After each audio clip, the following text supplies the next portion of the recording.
সে কখন থেকে এসে দাঁড়িয়ে আছে আর উনি কিনা এখন এসে কেমন আছে? তত কতক্ষণ দাঁড়াইছো না? 2-3 ঘন্টা। শোনাও, তুমি তো আমার জন্য দাঁড়াই থাকবা, অপেক্ষা করবা, যেটা আমি বড় লোকের একমাত্র হোলা।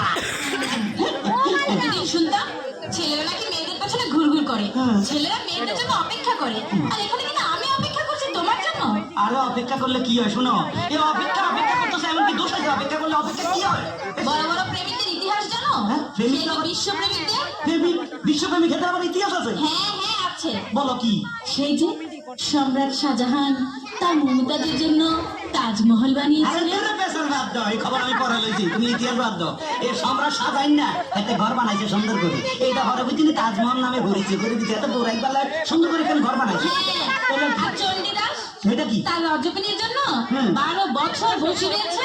আরে দূর হ, খবর নিয়ে দেখো, এত যাইলার বলা নয়, এত বসছি ভাই বুঝি নাই, এত মাল করতে যাই লটর ফটর কি জানি করছে, প্রেমে গেছে, ইয়ান আবার ইতিহাস খাবার আছে। ঠিক আছে ঠিক আছে, তাহলে লাইলি মজনু তাদের কথা এখন কি বলবে? কি কইলা?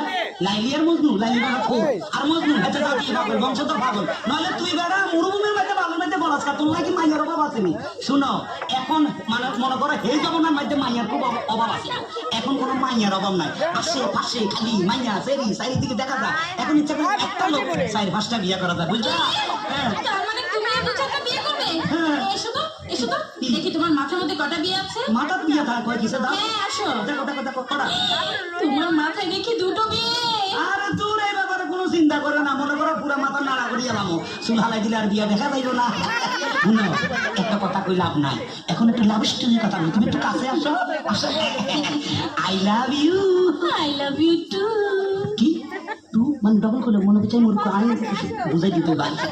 আই লাভ ইউ পিরি, আই লাভ ইউ হো, আই লাভ ইউ ভাই, আই লাভ ইউ সি, I love you, I love you. কি কইয়া তুমি? এসব বলছো কেন? কেন তুমি আমার কাছে তুই আই একটু ডবল ডবল না করে একটু আমার মিষ্টি না টাকা কি? তুমি যে গন্ড মূর্খ তা আমি বুঝে ফেলেছি। কি? তোমার মতো মূর্খকে আমি আর বিয়ে করছি না। আরে বেশি পেলাম কি?